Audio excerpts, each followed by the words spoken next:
Ya, selamat pagi, siang, selamat sore, teman-teman dan saudara yang nanti akan menonton podcast kita hari ini. Jadi di sini kita mau membahas apa aja sih, kayak arti dari 4 pilar kepemimpinan Ignatia, terus juga refleksi kita selama pembelajaran SI juga ya teman-teman. Nah, di sini dulu kita perkenalan. Di sini saya ada Brandon Presensi 20. Saya Bene Presensi 5. Saya Cornelius Vincent Simanjuntak Presensi 10. Saya Theo Presensi 27. Dan saya Kyle Presensi 17. Nah, di sini pertama-tama kita bahas dulu apa sih 4 pilar kepemimpinan Ignatia itu sendiri. Ada 4, yakni self knowledge, pengetahuan diri, lalu ingenuity, kecerdikan atau inovasi, loving attitude, sikap kasih, dan yang terakhir ada heroism, semangat kepahlawanan. Nah, lanjut, ayo. Jadi gimana aja sih 4 pilar kepemimpinan Ignatia itu? Dan 4 pilar kepemimpinan Ignatia itu tuh bisa kita temukan tuh di kehidupan sehari-hari. Salah satunya adalah self awareness. Ya, itu berguna sekali untuk pemimpin-pemimpin, khususnya adalah seseorang yang harus berhadapan dengan banyak orang. Sebelum mereka tuh mulai mengatur orang lain tuh mereka biasanya sudah bisa mengontrol diri sendiri. Karena kenapa? Karena kan biasanya kalau misalnya sudah berkumpul dengan banyak orang, egonya sudah banyak dan sudah harus meleburkan banyak ide dari banyak orang, mereka tuh harus mengendapkan ego mereka sendiri gitu. Itu kenapa self awareness itu sangat penting, apalagi di kebutuhan manajerial dan lain-lainnya begitu. Berarti kayak ini tuh yang kamu bahas tuh ini ya konkret juga sama yang dilakukan di sekolah kita gitu ya. Eksamen. Kayak eksamen itu salah refleksi gitu. salah satu upaya yang bisa dilakukan untuk bisa self awareness ya, mungkin eksamen adalah salah satu caranya begitu. Juga soalnya kan pemimpin dengan self knowledge mampu merefleksikan pengalaman, berima kritik dan terus bertumbuh secara pribadi dan spiritual itu. Ayo lanjut. Gue tahu nggak tuh Nel kayak gimana sih cara mengembangkan awareness. Ya itulah. Untuk mengembangkan itu di diri kita tuh gimana kalau menurut lo? Justru kalau misalnya pengalaman pribadi ya, itu paling gampang adalah sebenarnya ada dengan kita nongkrong dan ngobrol aja. Jadi dengan kita punya banyak teman, dengan kita nongkrong satu sama lain tuh kita jadi tahu, oh ternyata kita tuh di pandangan orang lain tuh seperti ini. Terus kita bisa menganalisa juga, oh mereka tuh cara ngobrol kita ke gini. Jadi mereka tuh bisa menganggap kita kayak gini. Jadi kalau misalnya kita mau peka dengan keseharian kita, sebenarnya kita sadar kita tuh dianggap orang lain tuh sebagai pribadi yang seperti apa begitu. Apalagi kayak misal contohnya kita lagi nongkrong terus kita curhat tentang diri kita sendiri, kan itu juga udah termasuknya self knowledge ya teman-teman. Jadi kayak kita curhat, saling kasih saran itu udah bisa buat mengembangkan itu ya. Ya betul, kita juga kan butuh masukan dari orang lain, kita butuh POV dari luar kan gitu. Kita nggak boleh menutup diri kita terus menerus kan, kita juga perlu membutuhkan pandangan dari orang lain agar diri kita tetap terus berkembang gitu. Ya, terus untuk bagian ingenuity atau pengetahuan gue juga setuju banget sih, karena untuk jadi pemimpin itu nggak masalah ngomong doang atau masalah kalau kata orang mental ataupun apapun itu, karena itu juga tentang pemikiran gitu loh. Kita tuh bisa didikitin sama orang lain dan orang-orang tuh bisa percaya karena kepada kita tuh kenapa? Karena kita tuh punya pengalaman, karena kita tuh punya pemikiran. Baru ntar akhirnya ada orang-orang banyak yang bisa berkumpul terus kayak oh bener nih orang gitu loh. Terus kalau tadi kan Brandon sempat bilang yang heroism tuh gue mau tahu kalau dari pandangan lu tuh gimana. Soalnya kan kalau dari pandangan gue tuh ya heroism tuh kayak sikap superhero, kayak sikap berani mengambil resiko, berani mengorbankan diri, entah itu demi orang lain, demi kebaikan apa. Nah gue juga ini sih makin percaya lagi dengan opini gue ini, karena kita kemarin sempet kan itu ngelihat yang film itu yang Desmondos itu kayak dia sebenarnya kan nggak diterima, ditindas, tapi dengan ketekuhan dia, dengan prinsip dia yang dia pegang itu, dia nggak mau angkat senjata, akhirnya semua orang respect kan ke dia. Apalagi setelah dia bisa membuktikan itu, ada momen dimana mereka itu mau perang tapi nunggu Desmondosnya itu selesai berdoa dulu. Nah itu menurut gue yang keren, iya paling bisa bisa dicontoh. Nah itu kalau real life-nya tuh kalian udah ngelakuin hal-hal kayak gitu belum sih sebenarnya? Ya nggak mungkin perang tapi ya hal-hal kecil aja gitu ya. Kyle Coba Kyle. Kalau dari aku pribadi, aku mungkin menerapkan heroisme ini dalam kita menerapkan hal-hal yang benar walaupun banyak godaan-godaan yang mungkin membuat kita merasa salah ataupun melanggar aturan gitu. Karena menurutku heroisme bukan hanya sekedar mengorbankan diri, tetapi juga berjalan di keadaan yang benar sih. Jadi untuk pribadi dan diri sendiri. Terus aku juga kalau untuk opiniku sendiri ya kayak apa namanya? Menurut aku tuh heroisme tuh kayak pilar yang bisa runtuh kalau pilar-pilar sebelumnya tuh nggak dijalanin. Jadi kan ada 4 pilar tuh.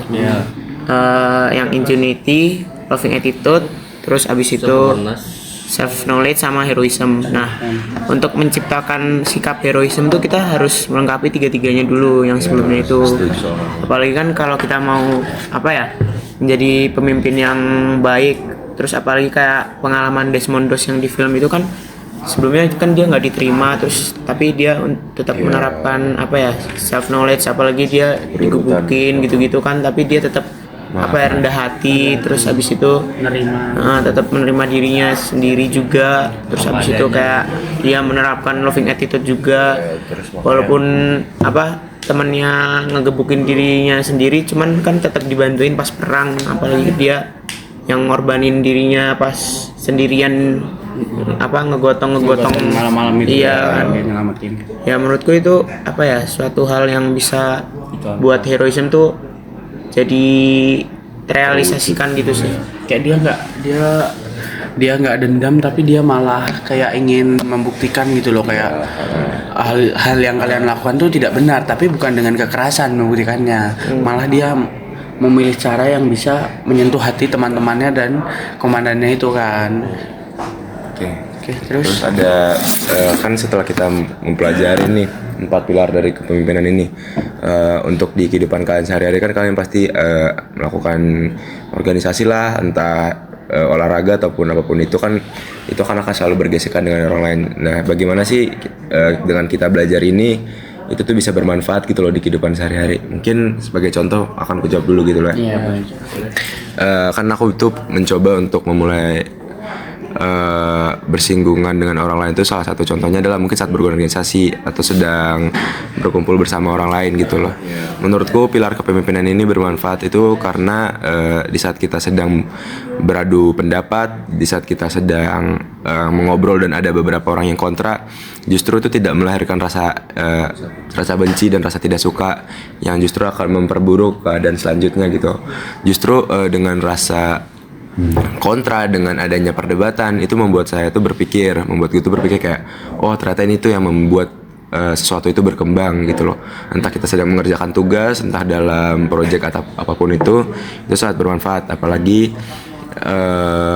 mungkin sebagai pemimpin itu kadang kita terlalu kayak merendahkan ego, misalnya kayak kita terlalu mendengarkan.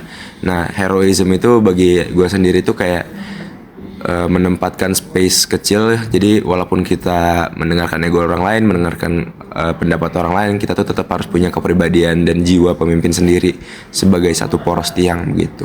Heroism tuh gampangnya juga sebenarnya kita sebagai pemimpin itu tuh harusnya melayani bukan dilayani, seperti kayak misalnya contohnya dalam Alkitab ya, dalam Alkitab.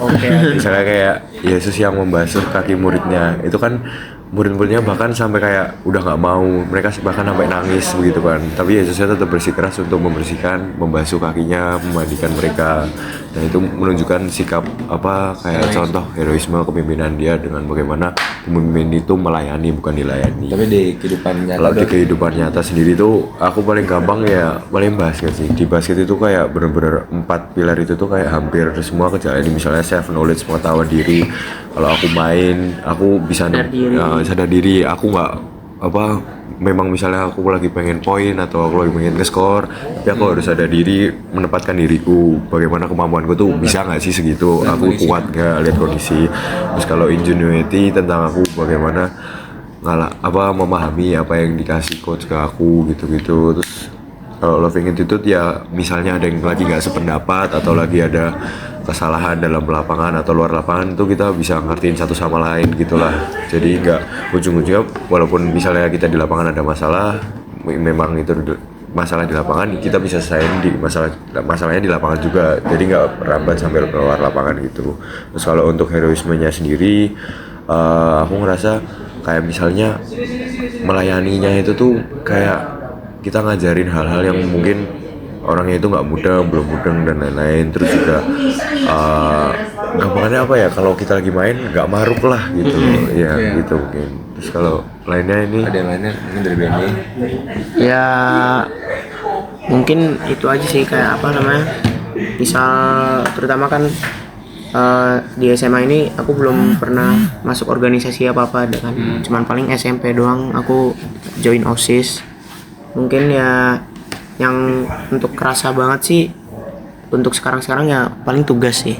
Tugas, apalagi kerja kelompok itu kan butuh banget apa ya, kerjasamanya satu sama lain. Terus kita juga kayak ya intinya menciptain 4 pilar itu di tugas kita sendiri gitu. Dan di tugas juga itu kayak belum tentu semua orang itu punya kesadaran kayak kita. Jadi gimana caranya kita mengajak, gimana caranya kita ajak mengerti itu menghargai. emang sebenarnya susah, tapi ya tetap diusahain walaupun belum maksimal. Kalau dari gue sendiri sih yang ya itu salah satu contohnya ya saat kerja kelompok itu ada yang nggak ngerjain, ada yang nggak punya kesadaran diri.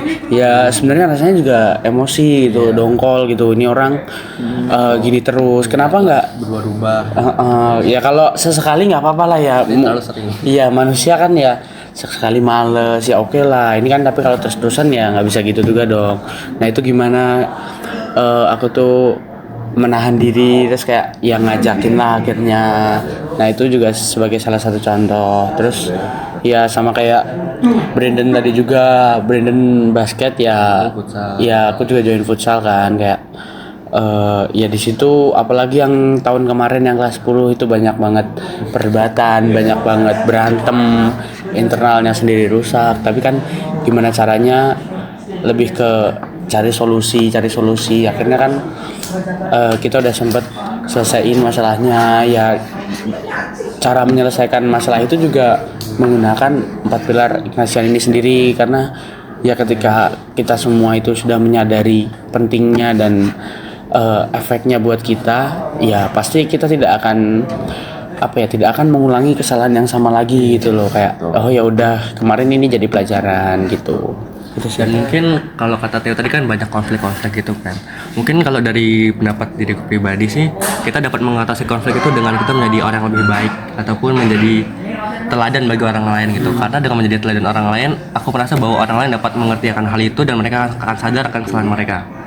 Dan menurutku juga kita perlu mengasihi orang tersebut sama seperti yang ada di pilar kepemimpinan, yaitu loving attitude.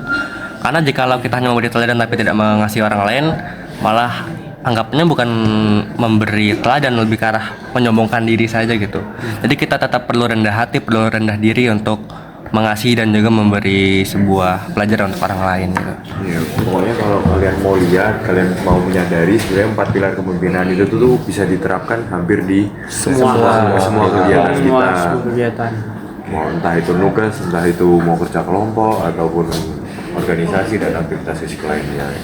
Kalau kalian mau membuka mata, bisa menyadari itu sebenarnya bisa. Itu tuh hal-hal itu tuh pasti ada, Awam, selalu ya, ada, cuma selalu kadang ada. kita yang Cuman gimana cara kita, kita kadang nggak mau menyadari aja. Gimana kita menyadarinya. Anggap sepele gitu. Jadi sebenarnya podcast ini adalah bagaimana cara kami itu melihat 4 pilar kepemimpinan. Dan mungkin ini aja ya ujung dari podcast kita. Iya. Dan Kalau emang ada salah dalam berbicara dan berpendapat. ya, karena ini kita juga menyampaikan pendapat, pasti beda-beda semuanya. Ya mungkin terima kasih. Sampai ketemu.